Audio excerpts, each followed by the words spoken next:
Hello, this is the long-awaited seventh lecture in the Voice Leading Basics series, in which I am going to finally talk about prohibitions. It's been fun talking about all the things that you're supposed to do, and now we're going to talk about things that you're not supposed to do. And it's not as fun, I will admit that. But let's go through them, and I'll try to remind you at each point why these things are prohibited.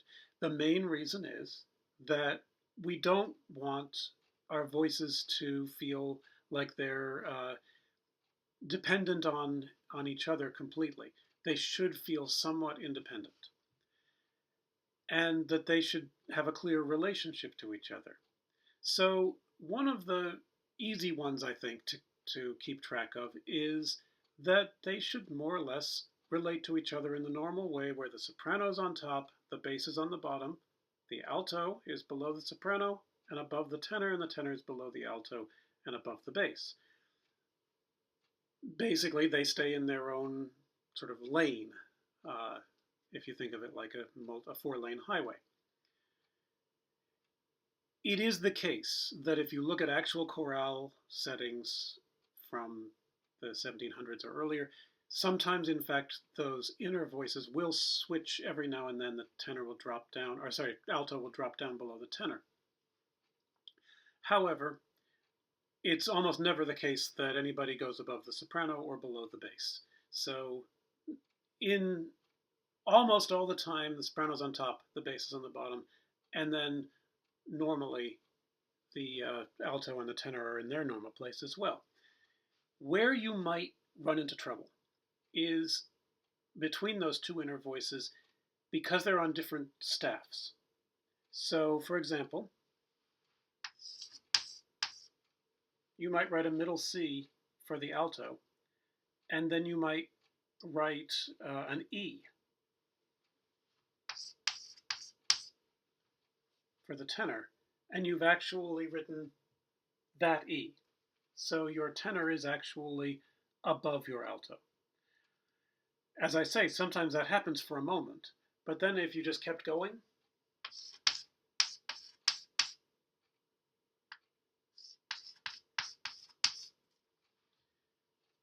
it may not look funny, but they actually are just continually swapped.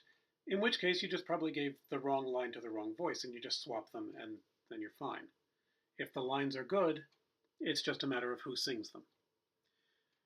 Another one that's pretty easy to take care of is you want to watch out for melodic intervals that are hard to sing.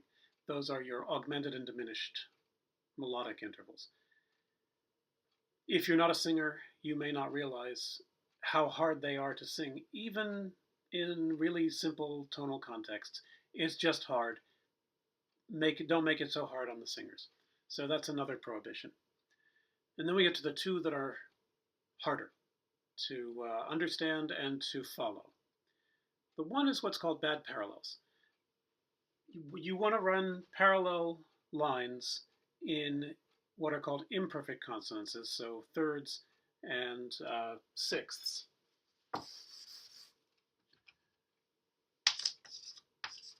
There's a sixth between the soprano and the alto, A and C, and if they move in parallel motion, they could go up to B and D, and that would be fine. However,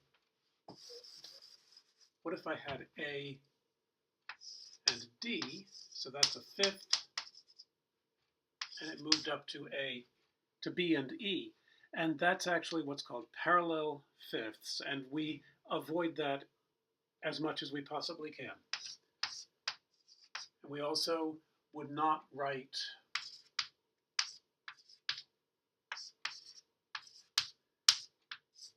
in parallel octaves. Why? Because those are what are called perfect consonances. Perfect consonances are your unison, your octave, and your perfect fifth. And when you write in perfect consonances, it feels very rooted and very stable, and then when you move like that, it feels less like two independent voices and more like simply a doubling. You will see this when it's literally a doubling. If you play piano, you're probably used to playing in octaves to reinforce the sound of a line. Or if you're in an orchestra, and you play first violin, you might find that you're being doubled in the flute or in the piccolo or something like that, just to give more sound. But what we want is not doublings, but 4 independent voices. So we don't do that. Even harder to recognize. Oh, let me point out, this is where you get the problems, is when things move by step. It's just very easy to slip up, and because everything's just a step away, move something in parallel and have it turn out to be a fifth or an octave apart. So just watch out whenever you've got movement by second. And then one more that's kind of tricky is what's called direct or hidden octaves. The name implies it's hard to notice them. This is similar motion into a fifth or an octave. The good news is you really only have to worry about it between the outer voices, between the soprano and the bass. And the other piece of good news is that it's okay to move in similar motion into a fifth or an octave if the melody is moving by step. Think about it as sort of the norm of the melody is to go by step. The norm of the bass is to hop around a little bit more. And so if you have an octave between the two, there's a C and a C. How did you get there? Well, you might have gotten there by step in the melody and by leap in the bass. And that's great. That works just fine. If it's the other way that's a problem.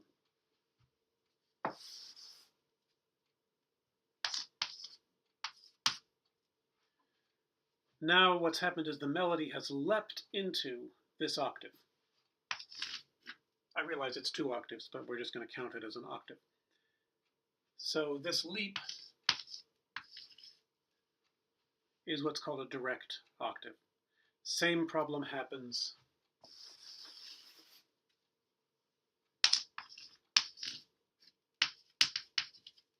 leaping into a fifth.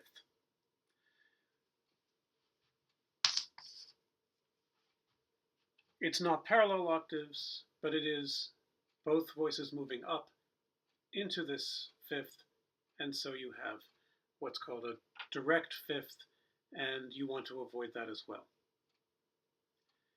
Thank you very much for watching.